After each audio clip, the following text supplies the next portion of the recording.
또 한 주간이 시작됐습니다. 우리 9월 13일 월요일 아침입니다. 오늘은 창세기 11장을 함께 묵상하겠습니다.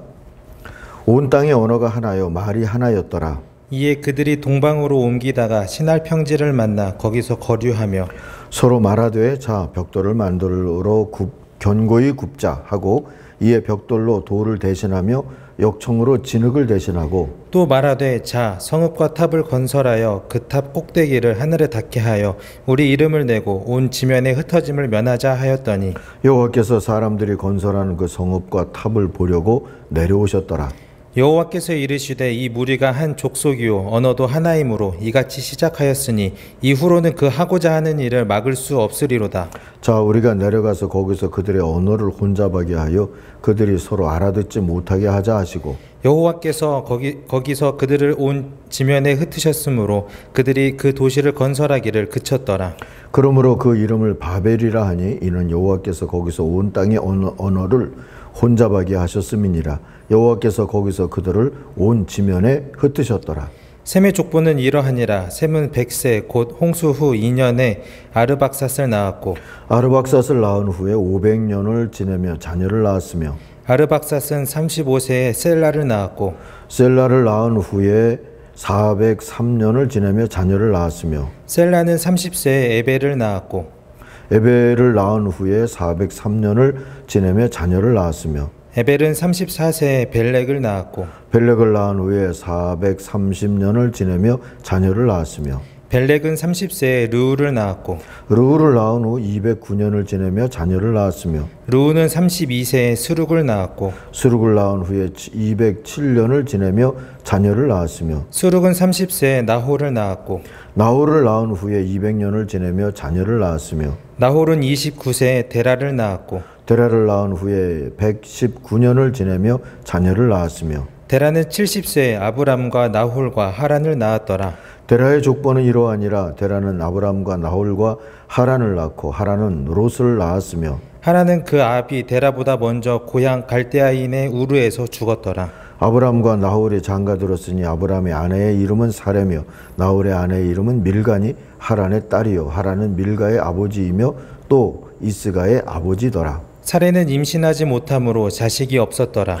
데라가 그 아들 아브람과 하란의 아들인 그의 손자 롯과 그의 며느리 아브라함의 아내 사레를 데리고 갈대인의 우르를 떠나 가나안 땅으로 가고자 하더니 하란에 이르러 거기 거류하였으며 데라는 나이가 205세가 되어 하란에서 죽었더라. 아멘. 바벨탑은 이미 무너졌다. 오늘 묵상의 제목입니다.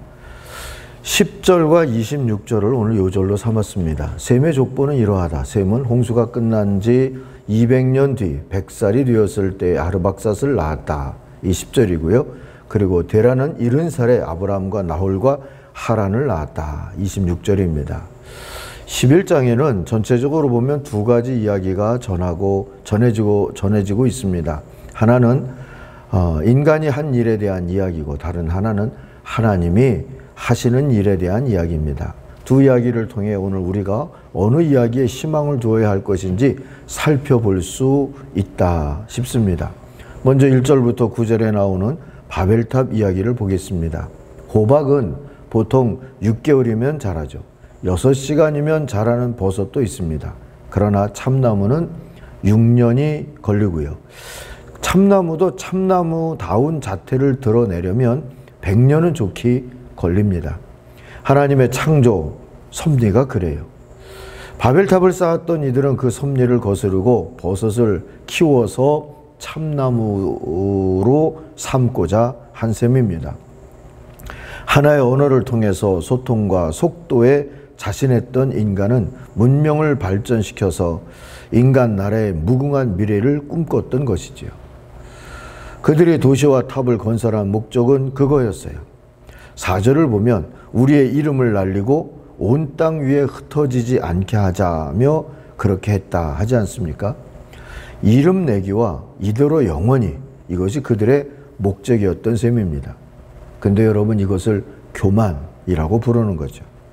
그리고 교만은 반드시 꺾입니다. 왜냐고요? 하나님의 구원을 베푸시려는 자비로운 의지 때문에 그렇습니다. 내버려두면 아주 망하니까 일단은 망하도록 개입하시는 겁니다. 그러므로 때로는 실패도 은혜입니다. 귀 있는 자는 들어야 합니다. 9절을 보십시다. 주님께서 거기에서 온 세상의 말을 뒤섞으셨다 그랬어요. 뒤섞다의 히브리 말이 발랄인데, 그래서 사람들은 그곳 이름을 바벨이라고 했다고 합니다. 바벨과 발랄은 발음이 비슷합니다. 주님은 언어와 함께 사람들을 온 땅으로 흩어 놓으셨어요. 그래서 그들은 거대 도시를 세워서 하나님과 맞서려는 일을 그만둘 수밖에 없었습니다. 이로써 바벨탑은 하나님의 주권에 반역하는 인간의 탐욕과 죄의 속성을 드러내는 상징으로 남게 됐습니다. 이제 10절 이하의 셈의 족보를 보십시다. 데라에 이르기까지는 단순한 계보로 이어지죠. 몇 살에 아들을 누구를 낳고 몇 살을 향수했다, 뭐 이렇게 해요. 그리고 데라에 이르러서 데라 집안의 짧은 스토리와 그가 이주했던 이야기가 나옵니다. 가나안을 향하여서 가다가 하란에 머물렀다. 그들이 떠난 곳은 갈대아 땅 우르였다 하고 말이죠. 자, 다음 이야기를 기대하라는 듯이 마치 미리 보기처럼 그렇게 이야기를 짧게 전해주고 21장이 마치죠. 31절을 보실까요? 데라는 아들 아브라함과 하란에게서 난 손자 롯과 아들 아브라함의 아내인 며느리 사레를 데리고 가나안 땅으로 오려고 바빌로니아의 우르를 떠나서 하란에 이르렀다. 갈대아 땅이 곧 바빌로니아거든요. 그는 거기에다가 자리를 잡고 살았다. 이렇게 셈에서 아브라함에 이르는 특별할 게 없는 지루한 이야기가 바벨탑 이야기와 함께 있다는 게 좀 신비롭습니다. 마치 인간의 교만과 죄 그리고 신속한 실패에도 불구하고 하나님의 구속의 역사는 느린 듯해도 꾸준히 계속되고 있으니까 염려하지 말라 하시는 것 같지 않습니까? 사랑하는 아침가족 여러분, 우리가 꼭 아브라함이나 이삭, 야곱이 아니어도 그 아브라함을 부르시고 그를 통해서 구원사를 이어가시는 하나님의 계획 속에 있기를 사모하십시다. 아니, 그 계보 안에 있다고 믿으십시다. 아르박사시면 어떻고 에벨이면 어떻고 벨렉이면 또 어떻습니까? 바벨탑을 쌓던 이들의 관점과 관심으로는 화려하지도 않고 재빠르지도 않지만 또한 구원사 안에서도 별 존재감이 느껴지지 않아서 맥빠질지도 모르지만 하나님 나라와 구원사의 관점에서는 그게 문제될 것이 없습니다. 우리가 구원사의 한 부분이기만 한다면 그걸로도 충분히 은혜이지 않겠습니까? 감사할 일입니다. 이름을 내기 위해서 바벨의 탑을 쌓던 사람들에 비하면 하나님이 믿음의 사람을 세우시고 준비하신 세월은 건실한 참나무를 가꾸는 영성과 같다고 할 수 있습니다. 하나님의 나라와 믿음의 사람을 준비하는 데에는 버섯이나 호박이 아니라 건실한 참나무를 키울 만큼의 노고와 견딤 그리고 기다림이 필요합니다.